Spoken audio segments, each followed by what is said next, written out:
ತುಮಕೂರು ಗುಳೂರು ಹೋಬಳಿಯ ಹೊಸಹಳ್ಳಿಯಲ್ಲಿ ಸಂಭ್ರಮದ ಸ್ವಾತಂತ್ರ್ಯ ದಿನಾಚರಣೆ. ತುಮಕೂರು ತಾಲ್ಲೂಕಿನ ಗುಳೂರು ಹೋಬಳಿಯ ಹೊಸಹಳ್ಳಿ ಗ್ರಾಮದಲ್ಲಿ 80ನೇ ಸ್ವಾತಂತ್ರ್ಯ ದಿನಾಚರಣೆಯನ್ನು ಸಂಭ್ರಮ ಹಾಗೂ ದೇಶಭಕ್ತಿ ಭಾವನೆಯೊಂದಿಗೆ ಆಚರಿಸಲಾಯಿತು. ಕಾರ್ಯಕ್ರಮದಲ್ಲಿ ಪಂಚಾಯಿತಿ ಸದಸ್ಯರಾದ ಜಗದೀಶ್, ಎಸ್ಡಿಎಂ ಅಧ್ಯಕ್ಷರು ಹಾಗೂ ಸದಸ್ಯರು, ಆಶಯ ಸೇವಾ ಟ್ರಸ್ಟ್ನ ಅಧ್ಯಕ್ಷರು ಮತ್ತು ಟ್ರಸ್ಟಿಗಳು, ಗ್ರಾಮದ ಹಿರಿಯರಾದ ಭದ್ರಮ್ಮನವರು ಸೇರಿದಂತೆ ಗ್ರಾಮದ ಮುಖಂಡರು ಹಾಗೂ ಗ್ರಾಮಸ್ಥರು ಭಾಗವಹಿಸಿದ್ದರು. ಸಮಾರಂಭದಲ್ಲಿ ಪಂಚಾಯಿತಿ ಸದಸ್ಯರಾದ ಜಗದೀಶ್, ಆಶಯ ಸೇವಾ ಟ್ರಸ್ಟ್ ವತಿಯಿಂದ ಊರ್ಕೆರೆ ಮಂಜುನಾಥ್ ಹಾಗೂ ಶಿಕ್ಷಕರು ಮಾತನಾಡಿ, ಸ್ವಾತಂತ್ರ್ಯ ದಿನಾಚರಣೆಯ ಮಹತ್ವ, ದೇಶದ ಸ್ವಾತಂತ್ರ್ಯಕ್ಕಾಗಿ ಹೋರಾಡಿದ ಮಹನೀಯರ ತ್ಯಾಗ ಹಾಗೂ ಇಂದಿನ ಪೀಳಿಗೆಯ ಜವಾಬ್ದಾರಿಗಳ ಕುರಿತು ಮಕ್ಕಳಿಗೆ ಮಾಹಿತಿ ನೀಡಿದರು. ಇದೇ ವೇಳೆ ಮಕ್ಕಳಿಗೆ ಉತ್ತಮ ಹಿತವಚನಗಳನ್ನು ನೀಡಿ ಶಿಕ್ಷಣದ ಜೊತೆಗೆ ದೇಶಪ್ರೇಮ, ಶಿಸ್ತು ಮತ್ತು ಉತ್ತಮ ಸಂಸ್ಕಾರಗಳನ್ನು ಬೆಳೆಸಿಕೊಳ್ಳುವಂತೆ ಕರೆ ನೀಡಲಾಯಿತು. ಕಾರ್ಯಕ್ರಮದ ವಿಶೇಷ ಆಕರ್ಷಣೆಯಾಗಿದ್ದ ಮಕ್ಕಳ ಸಾಂಸ್ಕೃತಿಕ ಕಾರ್ಯಕ್ರಮಗಳು ನೆರೆದಿದ್ದವರ ಗಮನ ಸೆಳೆದವು. ಮಕ್ಕಳು ದೇಶಭಕ್ತಿ ಗೀತೆ, ಭಾಷಣ ಹಾಗೂ ವಿವಿಧ ಸಾಂಸ್ಕೃತಿಕ ಪ್ರದರ್ಶನಗಳ ಮೂಲಕ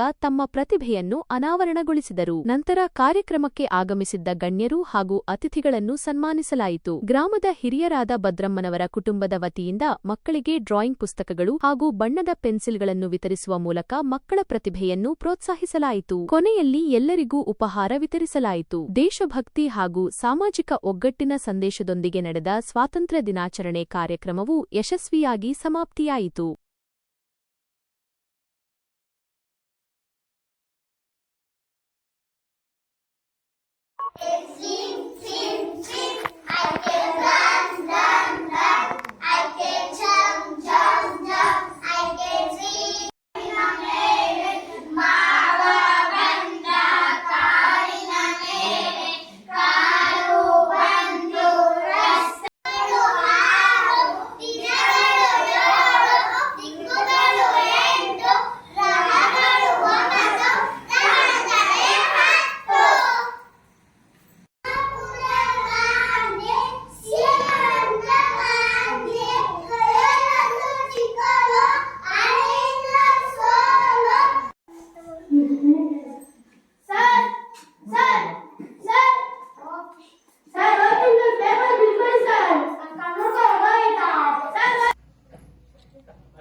ನಮ್ಮ ಚಾನೆಲ್ ಅನ್ನ ಈಗಲೇ ಸಬ್ಸ್ಕ್ರೈಬ್ ಮಾಡಿ, ಜೊತೆಗೆ ಬೆಲ್ ಐಕಾನ್ ಅನ್ನ ಕ್ಲಿಕ್ ಮಾಡಿ. ನಿಮ್ಮ ಒಂದು ಸಬ್ಸ್ಕ್ರೈಬ್ ನಮ್ಮನ್ನ ಇನ್ನಷ್ಟು ಉತ್ತಮ ಮತ್ತು ವಿಶ್ವಾಸಾರ್ಹ ಸುದ್ದಿಗಳನ್ನ ನಿಮ್ಮವರೆಗೆ ತಲುಪಿಸಲು ಪ್ರೇರೇಪಿಸುತ್ತದೆ.